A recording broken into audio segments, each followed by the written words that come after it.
A lot of good reasons to believe. The intellectual foundation of Islam is very, very strong. No, they're not. Okay, why? Why not? It relies on this profit. Okay, what's wrong with our profit? How does he know? Did he even exist? Okay, let me give you some evidence. I read this book last night. How do you find it? Terrible. Okay. This is disgraceful. Give me some contention. You clearly have some money here because you can put up these nicely printed booklets. But we have money. You have a very nice suit on. Well, yeah. So what I'm saying is, you've got some money. You're investing money in this, and then you've got this crap. This is rehashed creationist nonsense. This is the same stuff we've been dealing with in the United States for the last 50 years. Okay. And there's absolutely nothing in here that's original. Okay. And all of it's been frequently refuted. So, but what we just made are statements and generalizations. You haven't given any substantive. What do you mean? I mean, do you disagree that, for example, when we talk about... Well, you make the first cause argument. No, we don't actually. It's actually called the Kalam cosmological argument. It's a rehashed version, it's a modern version that has good premises and that. If you study logic. Okay, let me give it to you very in summary, right? Okay, give me the summary. There's two premises here. Whatever begins to exist is a cause. The second premise is the universe began to exist.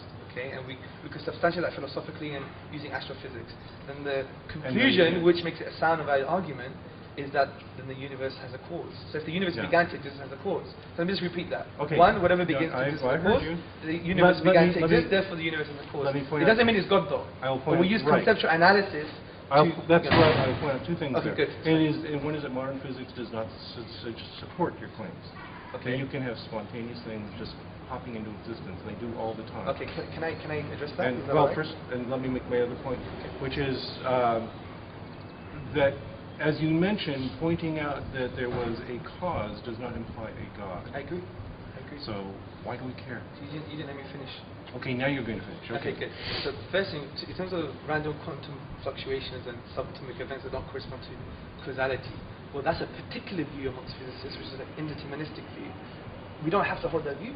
You know, the mathematics is there, but there could be different translations in the real world. So for instance, you could take a deterministic view, which is the David Bowie interpretation, for instance, right? And there's other physicists who are taking that view. So you can't just say it's all of physics. And I think that's a bit of a scientific outdated cliche. But then what you're doing is you're admitting that you're basically cherry picking the... No, we're not, because... Well, yes, you are. You just said that. No, no. let me tell you why. Because if you take a Kantian argument that causality is a priori, it's independent from experience. Because we only know that we could order our perceptions in the universe based upon the innate concept of causality. So to accept that there's no causality in the quantum fluctuations would be denying your own very perceptions in the first place. So we have good reasons to believe that there's causality here, and quantum fluctuations don't say much. And the other point I'm trying to make is, when we know there's a cause for the universe, which you're happily assuming that there may be a cause, the problem is that now when you use conceptual analysis, you come to some starting conclusions. For example, we would argue that Occam's razor must be uncaused. We would argue that therefore it must be eternal. We would argue that it's immaterial and transcendent because it creates a material world. So from these perspectives, it's in line with the monotheistic view of God. I don't see that as a problem. I see that as a huge problem. Why? Because what you've got is an anthropomorphic patriarchal God. No, we haven't said anything about anthropomorphism. Yes, you have. That's a Christian narrative. This is the Islamic narrative too. No, in the Quran it says "Laysa kamithli shay," which means God is transcendent. There is nothing like unto Him. And when we say Him, is no gender. So what? But you see how some of your outdated cliches, you can't apply them to the Quran. You've got a personal God who takes a personal interest in human beings. Okay, what's wrong with that? You have no evidence for this. Can I give you evidence for God having a will? An eternal being, bringing to existence a finite effect, must have chosen it to come to existence. Choice indicates a will, and a will indicates it can have a relationship with personal beings, you see. Where's the evidence? Yeah. Conceptually, so conceptual. Oh, conceptual. Okay. But you know what? I think everybody here can see what you're doing. Is it doctor or professor? Everybody here can see what you're doing. Professor Myers, you know why that's funny? Because you're assuming that you must have an empirical paradigm to everything that you say, verificationism. It's like logical positivism of the 1960s. It doesn't work anymore. I'll give you an example, because empiricism can't even prove logical truths like numbers. Numbers are conceptual. They're necessary truths. So we can't laugh that there's no physical evidence for numbers. You understand the point here? I wonder if I can get in a few words. Yeah, sure, go for it, sir. We'll see how far I get. I think everybody here can see exactly what you're doing. Yeah, that's fine. So what I do is mention something and you immediately interrupt and you give me this. No, I just want to address it. That's what's I want to let it finish. Case proven. Go for it. And then you immediately interrupt and you throw out this long series of philosophical babble, which is completely irrelevant to your premise. I don't care about this philosophy. Okay? Philosophy is a useful tool for generating good questions, but then science is what answers them. Science does not meddle in proofs. So when you keep talking about proofs, you're just going right over my head. I don't care. Proofs don't matter. What matters is, do we have empirical evidence for anything that you're talking about? And we do not. And in fact, we have empirical evidence that defies these interpretations that you're throwing at us. Can I address that? Why? Sure. Thank you. First and foremost, don't you think it's an unhealthy way intellectually to always require empirical evidence to form conclusions about things? Because that would go back to logical positivism. It's very crude. Wouldn't you agree? No, I would not agree. Okay, why not? Because you need the empirical evidence in order to confirm your interpretations of the world. That what we do in science is that you make preliminary hypotheses, which of course are conceptual. Sure. But then you rely on the fact that you have to generate empirical evidence about the world around you in order to test them. When you talk constantly about this conceptual stuff, this philosophical stuff, what you're doing is charging off without anything to ground your conclusions. Okay. Because I think there's a hidden assumption here that the only way you should ground conclusions are empirically. I agree there's a value for empiricism. No, that's not true. But I would argue that there's some logical truths, for instance, that are necessary before you even have empiricism, you see. This is why when there was the big rationalist debate, the rationalists with the empiricists, mathematics was the battleground, wasn't it? And this is why you have some empiricists are rationalists for mathematics, but when it comes to the world, the empiricists. That's how they reconciled it. There was a philosophical contradiction there. So it's a useful we're having this discussion, but I think there is that, crude view of that empiricism is the only way formed to come to view about life. No. This isn't about absolutes. This is not about. Not that I'm saying that there's only one true way to interpret the world. Sure. What this is saying that the one reliable method we have requires confirmation from empiricism. Okay. You have not demonstrated another reliable method, because there are lots of people who believe in different religious views. They are all sitting there making exactly the same kinds of arguments you do. The Christians make the very same arguments you do. Yes, they do, of course. Yes. Some Christians. Not all. Some of them just have faith or just blindly believe. But the point is that you are both using the same methods and you are arriving at completely different conclusions. Yeah, I agree. Can I tell you why I agree with you? Okay, go ahead. So the reason I agree with you is because, see, we've got one aspect of the philosophical justification for the existence of a creator cause, whatever you call it. Now from that, then you have the concept of revelation, the concept of text that is claimed to be from the divine. Now, we would humbly argue that, the Quran, which is the book of the Muslims, we would say is a very intrusive text, it's an imposing text, right? But this imposition, we would argue, is positive because, frankly, I think it just makes you think. For example, the Quran says, أَفَلَا تَعْقِلُونَ? Do you not use your brains? يَتَفَكَّرُونَ, for those who reflect, deep reflection. The Arabic word here means to really reflect about the implications of something. But the Quran goes further than this, which is quite weird from a religious book, from a secular perspective. It actually says, if you don't believe from the divine, from the supernatural, then challenge it. So what we would argue humbly is that there are no naturalistic explanations for certain statements in the Quran. For instance, some statements in the Quran that they mention geology and concept of isostasy, for instance. Concepts of that the mountains have like root-like structures, which we just found out recently. If you go to the book Earth by Dr. Frank Press, it concludes that. So how could a desert Arab who knew nothing about science be so primitive that, for instance, they used to believe mountains to keep the sky up, would come to such conclusions? We would humbly argue philosophically, we exhaust naturalistic explanations, so it's a signpost to the transcendent. Do you appreciate that? No. I've read these same interpretations. Okay. In particular, the ones I'm really interested in, because I'm a developmental biologist, sure. Keith Moore's nonsense, total bullshit that he talks about. You disagree with Keith Moore? Why is that nonsense? Yes. Why is that nonsense? I've read those sections of the Quran. Do you disagree with the stages of embryology? The Quran, the seventh? Yes, so yes, the Quran is babbling. It's throwing out these very vague, fuzzy descriptions of the embryo looking like chewed flesh or whatever. Oh, no, I'm not talking about that. I'm talking about I'm talking about. I'm talking about specific stages of embryology. For example, the bones are formed first. That's what Dr. Keith Moore was talking about. Yes. 7th week, and then we have the muscles are yes, we formed have in the 8th we week. have a series of very well described, very thoroughly analyzed steps in the development of the embryo. Right. And if you go to any embryology text, they will lay them out for you. Right. You cannot substitute the Quran for that.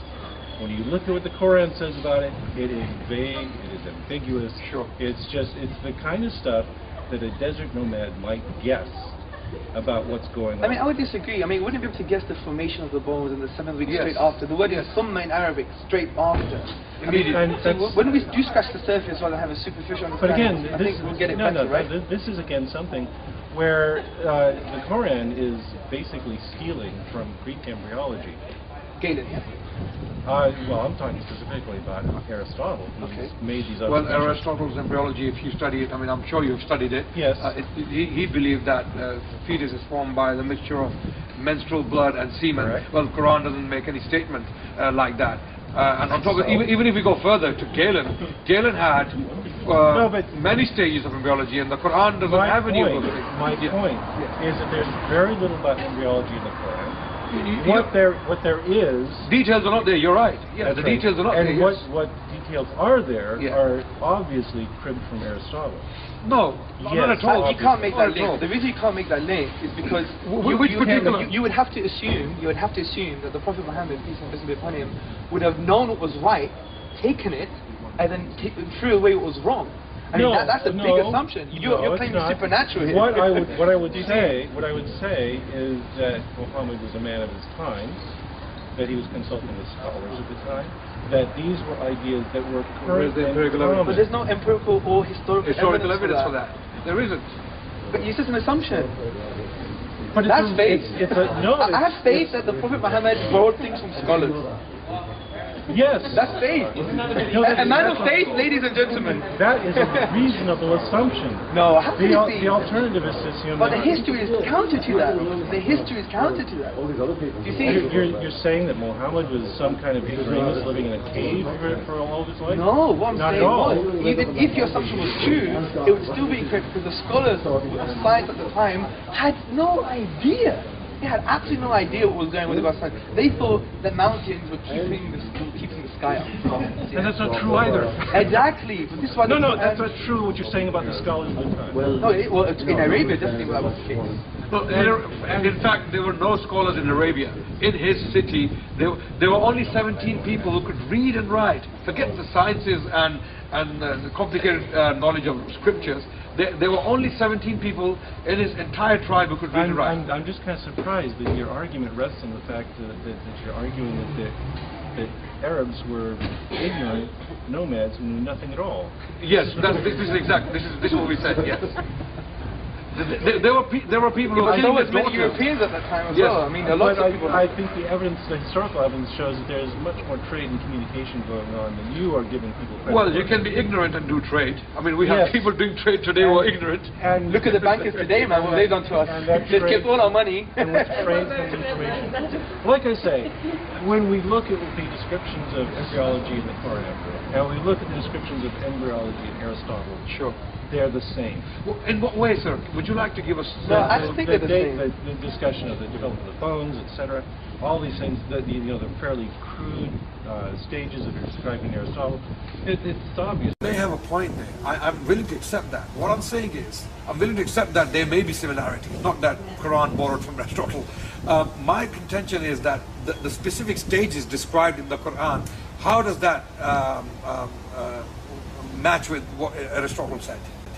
I mean, those stages are quite peculiar to the Quran. Quran is quite unique in describing those stages because the bones are formed first and then the muscles, and this is how would a desert nomad know Okay, that? right now I'm laughing at this idea that this is a specific description of embryology. Yes, bones develop first, then muscles. I agree, it's general. No, I agree with you, it's You do. general. This is Professor something Myers, that you can infer just by rational thought about embryology. You can also just determine this by looking at fetuses from different animals. You can look By at desecration. aborted Yes. Why don't we get something more specific when it talks about geology, right? And how could it fathom? How could anyone illiterate, where the science was counter to that time, right? How could you This is see something counter to say that mountains have roots Yeah. is and they have a function that we What to understand do? that Again. is in line with isostasy according to geologists today, that to me is quite phenomenal. But once again, you've equated these really crude, primitive guesses that you find in the Quran with the specific details of science. Okay, let me tell you why they're not crude. The reason not crude is that the Quranic science, and this would be good for everyone to listen, is that we have the Quran is probably the only religious book that gives you the tools to interpret it, right? So what the Quran says is you take general principles in the Quran, general values or general statements, and you refer them to specific ones related to the same topic. So in normal literature and linguistics, it's called inter and intratextuality, okay? So when we take general statements, we can make them specific with the Arabic language used in the Quran itself. So it's not crude from that perspective, and we have a scope of interpretation. As if the classical Arabic dictionaries were preserved, and we have a scope of meaning. So when we have the scope of meaning, we know that these things are quite specific. Significantly, even when the Quran says that the universe is expanding, for example, there's the word here, expanding, which actually means expanding in the past or expanding in the future. There is a scope of interpretation, do you see? So the interesting thing is, we should maybe... It's not interesting. You're really boring.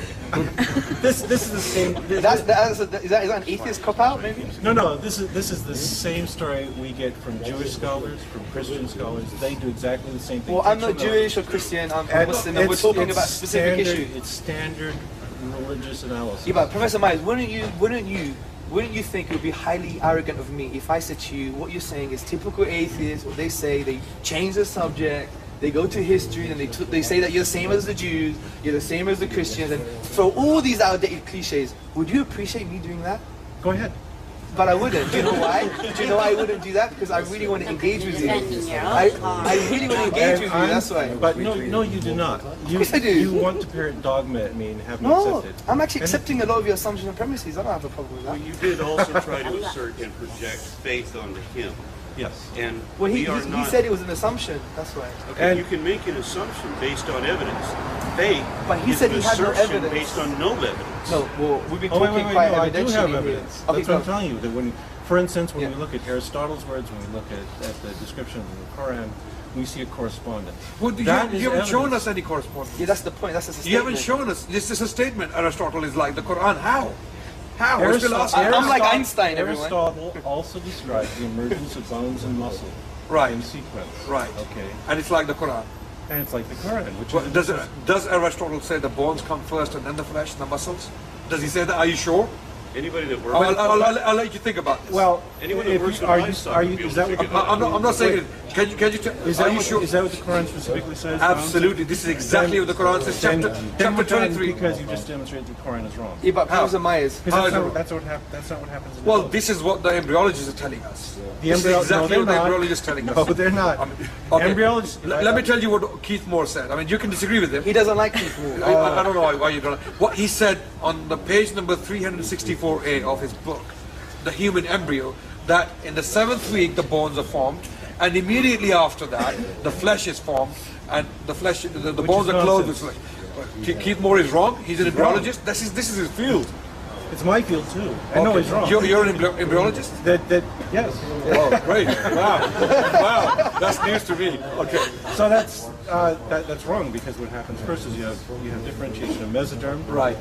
That within the mesoderm you have segregation into things like embryonic mesenchyme, and then you have these cartilaginous centers that will form bone. Right. And these are forming simultaneously with each other. Right. Simultaneously. Yes. Even if that's the case, the Quran is right. Because thumma is very, even if that's the case, linguistically, the Quran is right. Thumma literally can in Arabic language means things happening simultaneously. Parallel Yes. as well. Yes. But that's parallel. besides the point. I have a question Wait, for you. let me Professor Myers, I think what's interesting, even if you're right, that means we would have to assume that the Prophet Muhammad, peace and blessing upon him, actually used to go and look into biology. He was a biologist. He would actually go and investigate things about He was an mountains. astronomer? He must have had a library of an Alexandrian magnitude. So even when you make these assumptions, it's still problematic. He was a Wait, no, geologist? because this is what I've been telling you. Sure.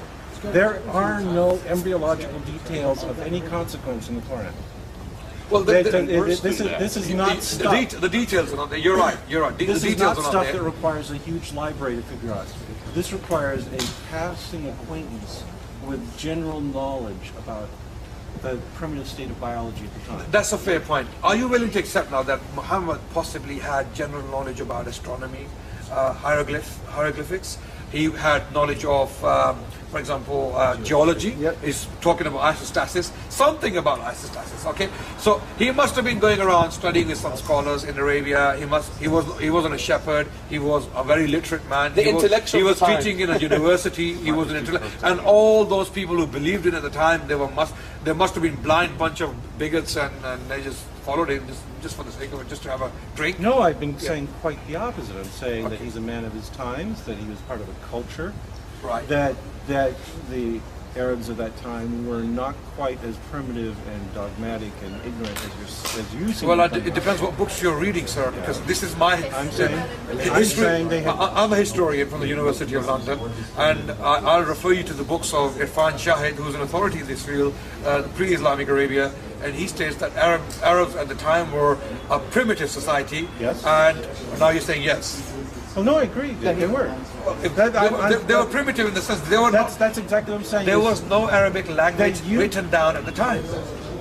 On the one hand, you are complaining that there was this detailed, wonderful science in the Quran that he could only have learned from, revelation. Sure. And I'm saying that no, that what we find in the Quran is an extremely primitive science. There was nothing more than the common man could have learned from, general interactions with learning society at the time. Like mountain roots as well. How would they even know that? It was not even knowledge at that time. Mountain roots. What do you do again? It's all it's saying is that you've got this mountain that's going up here, and there's a lot of depth beneath it. And then they would understand the function of that as well. The function of the function of the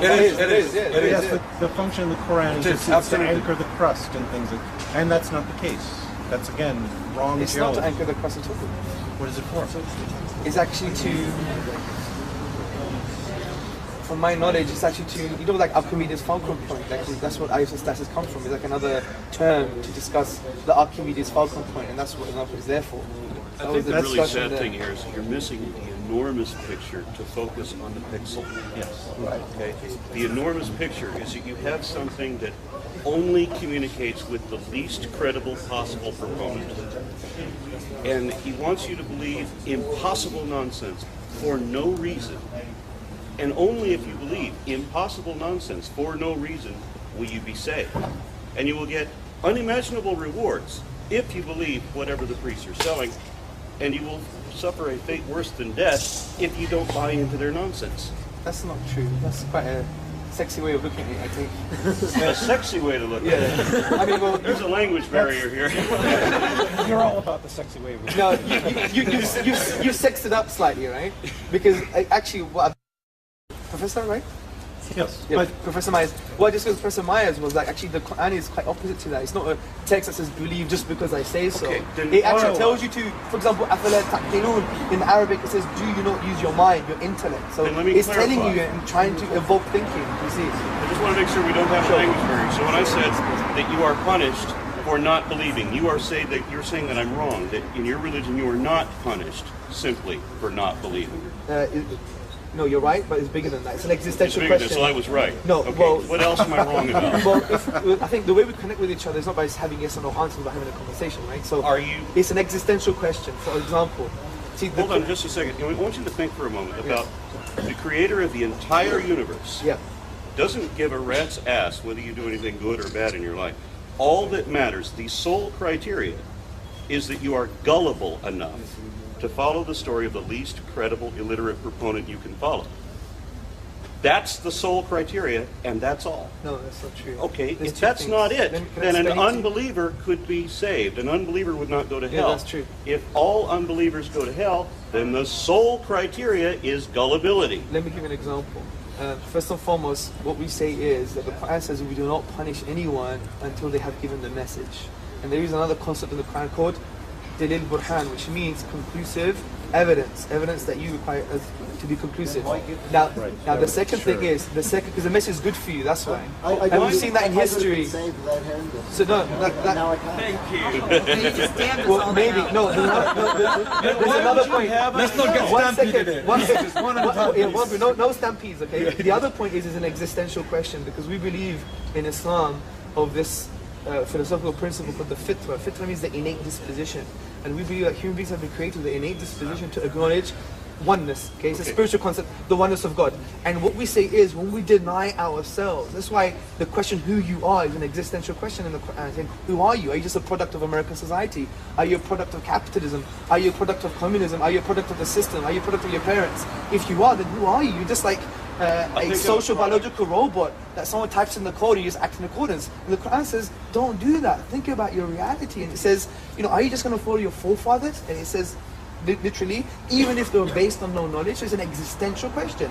And from that we say, if you don't know who you are, then you're just rejecting yourself. And God says in the Quran that to deny God, or to reject God from that innate disposition perspective, is like denying your own self. Okay. So the point I'm trying to say is, it is an existential question, and that's why it's useful to always have this kind of good discussions all the time. Okay. Now, my primary interest is in phylogenetics. So when I go to deny myself, I would have to deny that I am an evolved ape. That's what I am. That's what we all are. Okay. The Quran, so far as I know, in denying evolution, denies itself. And you are telling me that what I have to instead adopt... It doesn't deny all principles of evolution. The Quran doesn't talk about evolution. Regardless. What you're telling me, it talks about Adam and Eve and all of this, and the great flood that we know didn't happen and all of that. But apart from all that, you're asking me to accept this uber-galactic super being... Well, the Quran doesn't talk about the great flood either. Okay. Okay. Just to clarify, the important point is you're asking me to accept this uber-galactic super being, of which we have no evidence at all, from a system of religion which has, so far, only produced failure in every predictable sense. And you want me to believe that this thing will punish me simply for not believing, and it wants me to believe the least credible people and the most improbable stories, and I'll be punished if I don't. How is that not a criteria of gullibility? Well, there's two assumptions here. First and foremost, there's this galactic being that doesn't exist. I would deny that. I think there's very good reasons to believe that a divine exists. I could articulate them for you. I would love to see you can read this book. You'll discover it's bullshit. All the way Professor Myers, because we really want to listen to Miriam Namazi because she has outdated cliches about the Sharia, right? Especially when she talks about rape using 4 witnesses. That's nowhere in the Sharia. That's not testimonies enough. Booklet, I just read a booklet. It's just a joke. It's but anyway, we'll listen to that. The thing is, if we pay for your ticket to come down to London, would you have an intellectual dialogue with us with a non-Muslim coordinator? An intellectual dialogue with you about what? Or what we've been just doing so far? Would you do that? I'll be around. You might I'll be tell you able what, to, yeah. I'll give you a forum. Cool. Okay? We'll book you on the Magic Sandwich Show. What is that? Magic Sandwich Show. Yeah, we'll have you on the Magic Sandwich. Is that a real show? Yeah, it's a real show. Can I get a sandwich? And if you do, it'll cure you of cancer. Only if it's halal meat, right? Certainly. So anyway, good to see you, Professor. Thank you so much. Thank you so much for your time. Pleasure. Thank you so much. Thank you.